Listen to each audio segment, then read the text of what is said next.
3, 2, 1. Hai my dearisti, ketemu lagi. Jangan lupa subscribe, like, dan lonceng. Thank you. Bro, yang lain udah pada tahu belum? Telepon mereka. Kita kumpul dan ngomong di sini saja. Ruangan ini sepertinya cukup nyaman untuk kita berembuk atur strategi. Siapapun orang yang ingin main-main denganku itu tidak akan curiga. Gak akan pantau kalau kita ketemuan di sini. Kata si Pak yang tidak lain adalah Mark. Mark putra Dirgantara. Dan yang dari tadi menemani Mark adalah Dim. Mereka nanti akan kesini bro. Gue juga udah pesan makanan. Mending lu istirahat deh. Masih ada sekitar 1 jam sebelum polisi tiba. Baru aku konfirm barusan. Jadi itu cukup untuk lu merem. Kata Dim sambil mengaduk teh panas untuk Mark. Mark berdiri dan mencuci mukanya di wastafel yang ada di ruangan itu. Nih, lu minum dulu deh. Dim menyerahkan cangkir yang berisi teh panas itu pada Mark. Ruangan ini benar-benar rumah kecil, lengkap untuk ukuran jomblo, kata Mark melihat ke sekeliling ruangan itu. Setelah minum dan makan cemilan, Mark berbaring di tempat tidur yang memang hanya untuk 1 orang itu. Tapi terasa nyaman, Mark tertidur. Dim tersenyum lalu keluar dari ruangan itu. 1 jam kemudian, polisi melaporkan segala sesuatunya pada Mark lewat telepon. Sudah banyak wartawan yang meliput di depan rumah sakit itu, jadi Mark memutuskan untuk tidak bertemu langsung dengan polisi. Kalau Mark keluar dan berhadapan dengan polisi langsung, sudah pasti akan banyak pemberitaan tentang dirinya, tentang perusahaannya. Juga foto-fotonya akan ada di semua media massa, media cetak maupun media elektronik. Hal yang sangat dihindari oleh Mark selama ini. Banyak berita-berita dan dia terkenal dengan playboy, tapi jarang orang menemukan fotonya. Orang mengetahuinya dan membaca hanya dari berita, tanpa mengetahui siapa Mark sebenarnya. Publik tidak terlalu mengenali wajah Mark sebenarnya. Tentu saja itu pengaruh dari kekuasaan ayahnya. Ayahnya yang kaya raya itu sangat protektif dan melindungi keluarganya. Orang banyak tidak perlu mengetahui keluarganya, siapa istrinya, siapa anak-anaknya. Tentu saja itu dilakukan untuk menghindari hal-hal yang tidak diinginkan. Saingan-saingan bisnisnya akan melakukan segala cara untuk menjatuhkannya, termasuk melukai keluarganya. Sejak kecil, ayahnya protek dan melindungi Mark. Dan setelah besar, Mark bisa melindungi dirinya sendiri, tentu saja dibantu oleh 4 sahabatnya. Dimanapun Mark berada, apakah dia sedang sendirian ataupun bersama sahabat-sahabatnya itu, tidak akan ada transaksi atas nama Mark. Pasti akan menggunakan salah satu nama dari 4 sahabatnya itu. Setelah itu, baru Mark mentransfer untuk mengganti uang yang dipakai sebagai transaksi pembayaran sebelumnya. Mark memang kaya raya dan tampan, tapi dia tidak pernah memamerkan harta kekayaannya itu.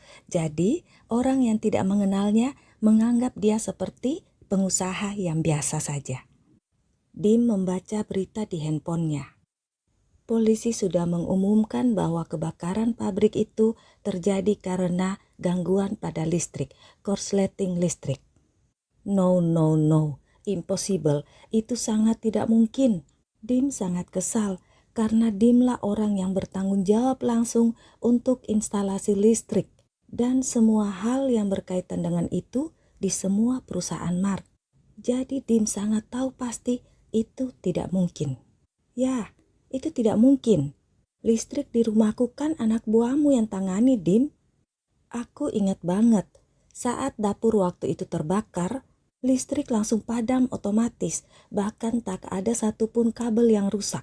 Apalagi terbakar, itu sudah 10 tahun lalu loh. Apalagi pabrik yang terbakar, pabrik itu baru-baru berdiri. Di situ lebih canggih dan modern dari rumahku yang 10 tahun lalu. Pasti ada yang nyelinap, pasti ada yang membakarnya. Atau mungkin ada pengkhianat, kata Clay. Yang lain mengangguk setuju. Mereka berlima sekarang kumpul di tempat Andre. Kita tunggu hasil penyelidikan tim kita. Untuk sementara, biar saja halayak tahu kalau itu akibat korsleting listrik. Itu malah lebih baik supaya kita bisa menyelidikinya dengan tenang. Menurut kalian, kira-kira ini ulah siapa? Tanya Mark. Siapa saja bisa jadi musuh, bro. 10 tahun ini kita sudah merasa dan sangat berusaha untuk tidak ada musuh. Tapi kan hati dan isi kepala orang mana kita tahu, semuanya bisa berubah. Rasa iri saja bisa membuat seseorang menjadi pembunuh. Jadi masih agak susah untuk memprediksi siapa dalang di balik ini, bro. Untuk sementara mungkin lebih baik kita fokus pada korban-korban kebakaran itu. Tim akuntan dan audit lagi menyiapkan kalkulasi biaya yang harus dikeluarkan untuk biaya rumah sakit, bela sungkawa, pemakaman, dan tunjangan-tunjangan lainnya saat pemulihan korban. Papar Steve yang bertanggung jawab pada keuangan. Biaya-biaya itu diambil dari dana apa? Tanya Dio. Untuk semua biaya rumah sakit dari dana pribadiku saja. Kalau yang lainnya ambil dari operasional perusahaan. Steve, kamu yang mengaturnya ya, kata Mark. Bro, itu biaya yang sangat besar, tidak sedikit. Malah pembiayaan untuk rumah sakit itu yang terbesar untuk kasus ini, bro. Biarlah ditanggung perusahaan, kan ada aturan di perusahaan. Masa pakai dana pribadi, bro? Keuangan perusahaan tidak akan terganggu oleh kasus ini, bro. Protes Steve. Gak apa-apa. Uangku juga sudah terlalu lama itu bertumpuk. Jadi biar longgar sedikit, bernapas sedikit berangkas gue, kata Mark tertawa. Saat itu Andre masuk dan terkejut melihat lebih banyak orang di ruangannya. Maaf dok, kami ngumpul berembuk di sini tanpa izin dokter. Kami akan segera pergi, kata Dim. Iya maaf dok, ini teman-teman saya. Mereka juga tim kerja saya. Oh ya dok, ini Steve. Dia yang akan bertanggung jawab untuk segala sesuatu yang berurusan dengan pembiayaan pasien korban kebakaran pabrik saya, kata Mark memperkenalkan. Steve mengelurkan tangan pada Andre.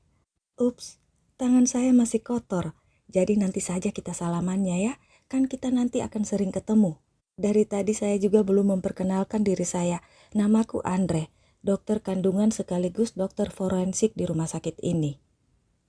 Gak apa-apa, saya kesini cuma ingin berganti baju saja karena keringatan terus karena terlalu banyak bergerak. Jadi silakan teruskan, silakan saja kalau kalian masih membutuhkan ruangan ini. Enjoy aja. Kalian bisa menggunakan segala sesuatu yang kalian butuhkan selama itu ada di sini. Tak perlu minta izin. Menurutku dengan kalian berada di sini itu lebih bagus. Kalian bisa lebih cepat dihubungi kalau ada tindakan darurat pada pasien-pasien, kata Andre sambil mengganti bajunya. Saya serahkan dan percayakan segala sesuatunya pada Anda, dok. Semua tindakan medis yang perlu diambil, saya percayakan pada Anda untuk mewakili saya, kata Mark. Jangan, itu tidak boleh. Kalau ada apa-apa, saya bisa dipecat karena menyalahi prosedur rumah sakit dan hukum. Apalagi semua pasien-pasien itu tidak ada sangkut paut sama sekali dengan saya. Utus salah satu dari kalian mewakili perusahaan, atau mungkin dari bagian hukum, atau yang bertanggung jawab langsung pada karyawan. Itu lebih bagus, kata Andre. Itu aku, kata Dio. Mark mengangguk. Apakah aku perlu memasang tenda berkemah di rumah sakit ini, dok? Tanya Dio konyol. Andre tertawa. Situasi saat ini ada beberapa korban yang kritis. Tentu saja harus ada yang standby dari perusahaan. Sampai situasi mereka aman, kata Andre. Aku akan mencari hotel dekat-dekat sini, kata Dio. Saya tawarkan ruangan ini. Ruangan ini gratis. Kenapa repot-repot bayar hotel? Apa di sini kurang nyaman? Tanya Andre. Bukan gitu, dok. Dokter sudah sangat membantu kami. Terima kasih sekali. Tapi kalau kami di sini, nanti dokter yang tidak punya tempat untuk istirahat lagi, kata Clay. Di dalam ada ruangan istirahat lain khusus untuk kami. Aku bisa istirahat di sana. Tapi mungkin 2-3 hari ke depan sepertinya aku istirahat sambil berdiri, kata Andre tertawa. Semua yang ada di situ menatap Andre dengan kagum. Itu tandanya fisik Anda kuat, dok, dan Anda dokter yang kompeten. Sudah menikah? Tanya Steve. Kasihan yang jadi istri, mas, cuma menyiksanya untuk menghabiskan waktu menunggu aku yang gak tahu kapan bisa pulang ke rumah. Maybe nanti. Tapi saat ini itu belum terpikir, belum bisa dipikirkan, kata Andre. Hey bro, lu ada teman sekarang, jomblo abadi. kata Dio pada Mark. Mereka semua tertawa. Andre hanya diam. Bos yang satu ini masih jomblo, Dok, belum menikah. Tampannya itu mubazir, kata Dim pada Andre yang membuat Andre jadi tertawa mengerti. Kalau dokter jomblonya itu kan karena tuntutan kerjaan, pengabdian total. Tapi bro kita yang satu ini karena kutukan dari si perawan, kata Dio yang membuat mereka jadi tertawa lagi. Dia mulut embermu itu, semprot Mark yang membuat mereka jadi tertawa terus. Kutukan perawan? Tanya Andre.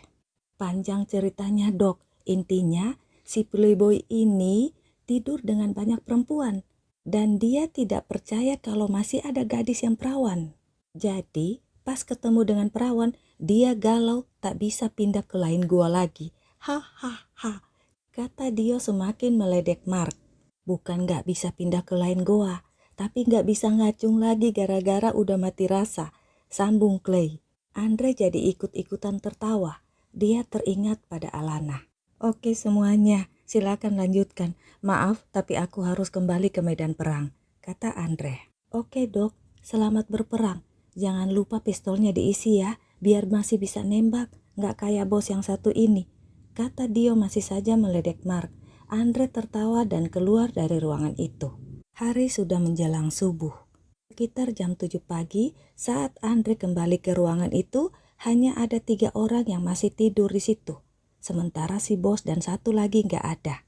Andre mandi ala kadarnya lalu membuat sarapan. 3 orang itu terbangun. Kalian masuk kerja? Tanya Andre. Mereka mengangguk sambil menguap. Istri-istri kalian tidak protes kalau kalian tidak pulang? Tanya Andre lagi. Para istri tahu kalau kami lagi menangani peristiwa kebakaran ini, Dok.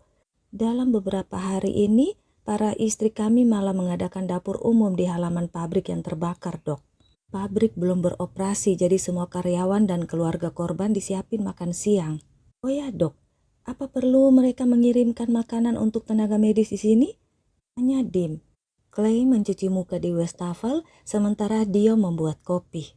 Gak perlu, ada kantin di rumah sakit ini kok. Kasihan kalau jualan di kantin itu gak ada yang beli, jawab Andre. Dokter masak apa? Tanya Dio. Nasi goreng, ayo sarapan. Ini banyak kok, karena nasi yang kumasak kemarin tidak kesentuh, jadi kubuat nasi goreng daripada dia basi. Ayo kita makan bareng, ujar Andre sambil mengambil piring dan sendok di laci di bawah kompor. Wow, ini enak sekali. Dio berdecak, Dim dan Clay setuju. Mereka makan dengan lahap.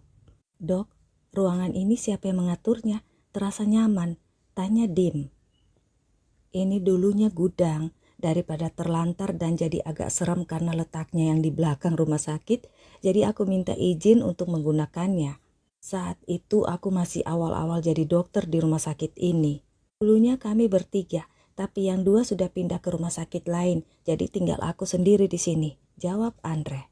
Dok, katanya belum menikah, tapi di situ ada foto seorang perempuan yang memeluk anak. Perempuan itu cantik, anaknya juga cantik, tapi dokter kan belum menikah. Apa itu mantan istri dan anak dokter? Tanya Clay. Oh, bukan, itu foto sahabat saya dan anaknya, kata Andre. It must have been love, but it's over now. It must have been good, but I lost it somehow. Make believing we're together. It's a hard dream away.